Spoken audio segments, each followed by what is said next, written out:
¿Qué es la blasfemia contra el Espíritu Santo? Creo que la mayoría de los cristianos hemos escuchado hablar sobre esto, e incluso que es el único pecado que no tiene perdón. Por lo tanto, ¿cómo sé que no he cometido blasfemia contra el Espíritu Santo? Veamos lo que la Biblia nos dice y resolvamos estas dudas. Yo soy Tony y ya comenzamos. Primero te explicaré qué es blasfemar, para que lo comprendas mejor. El término blasfemia puede definirse generalmente como irreverencia desafiante. La palabra blasfemia es una transliteración del griego que tiene varios usos en la Biblia. El Nuevo Testamento registra que se incurre en blasfemia de diferentes formas, como por ejemplo, la blasfemia es una violación del poder y la majestad de Dios. Puede ser directamente contra Dios, contra su nombre, contra la palabra, contra Moisés o contra los seres angélicos. El concepto es judío, por eso Jesús parece estar blasfemando cuando perdona pecados o cuando asegura ser el Mesías, haciéndose así igual a Dios.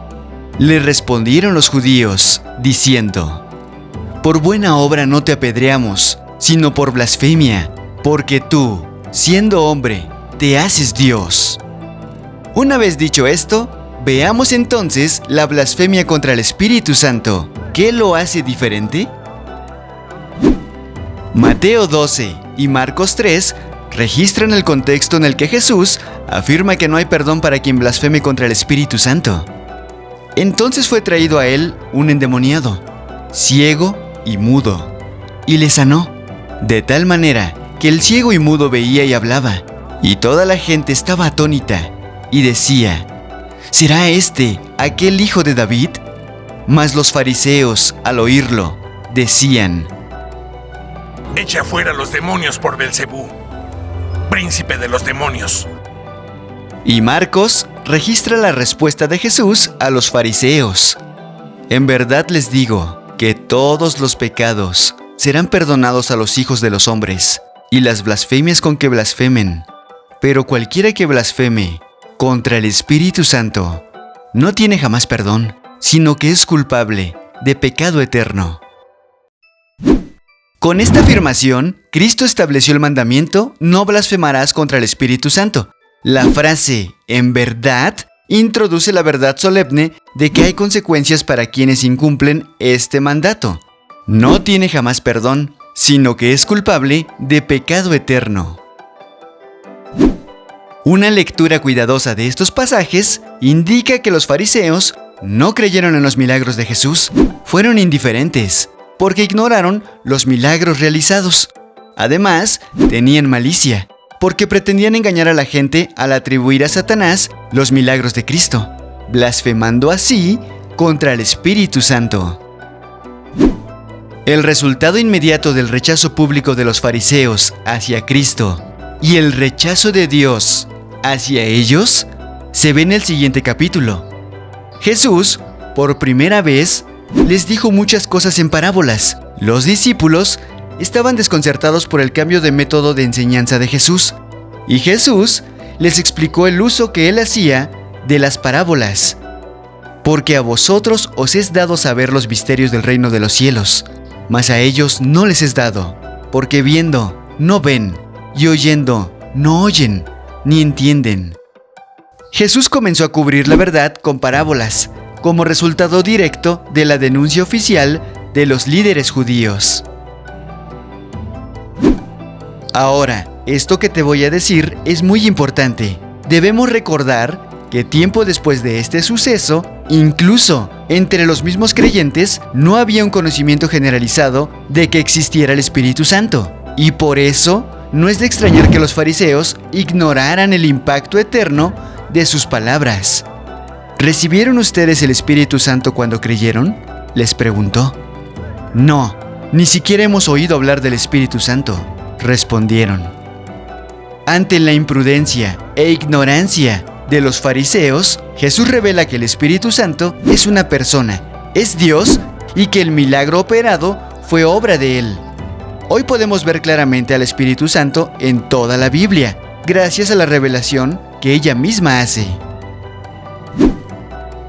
Es probable que en la mente judía no comprendieran de quién hablaba Jesús cuando mencionó al Espíritu Santo, pues ellos sabían que Jehová descendía a la tierra y se manifestaba regularmente, o sea, teofanías, sí, como en el tabernáculo. Por lo tanto, no creían en el Espíritu Santo como una persona fuera de Jehová. No lo entendían. Ellos creen que hay un solo Dios, pero no en 2 ni en 3 personas. Por eso mismo tampoco creían que Jesús fuese Dios. Por eso era necesario que el Espíritu Santo viniera, se manifestara con poder y hubiera una condenación severa para que nadie se atreva a negar la existencia, presencia y poder de tal persona de Dios. Entonces la blasfemia no se trata de un pecado de la lengua o de ignorancia, sino de una actitud del corazón incrédulo y abiertamente hostil contra Dios, que se rehúsa a aceptar el Evangelio de Cristo y a admitir su necesidad de un Redentor. La blasfemia del Espíritu Santo no puede repetirse hoy, aunque algunas personas lo intenten. Jesucristo no está en la tierra ahora, sino sentado a la diestra de Dios. Además, nadie puede ver a Jesucristo realizando milagros y luego atribuirle ese poder a Satanás en lugar del Espíritu Santo.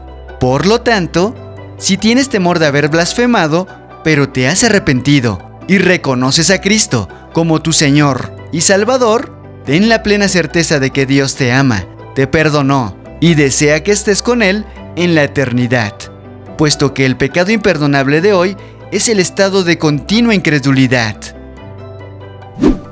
El Espíritu actualmente convence de pecado, justicia y juicio a aquellos del mundo que no son salvos. Resistir esa convicción y permanecer sin arrepentirse voluntariamente es blasfemar al Espíritu. No hay perdón ni en este siglo ni en el venidero para una persona que rechaza el llamado del Espíritu para confiar en Jesucristo y luego muere en la incredulidad. El amor de Dios es evidente, porque de tal manera amó Dios al mundo que ha dado a su Hijo unigénito, para que todo aquel que en Él cree no se pierda, mas tenga vida eterna.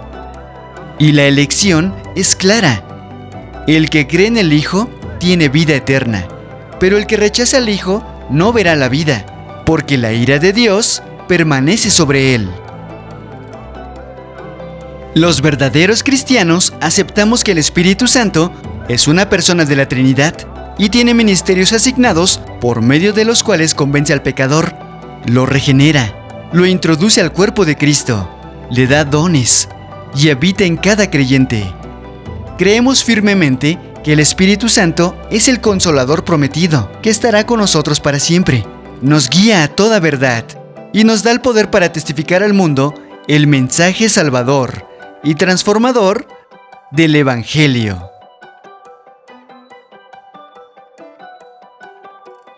Suscríbete si aún no lo has hecho y activa la campanita de notificaciones, así no te perderás más contenido como este. Subimos videos todos los días.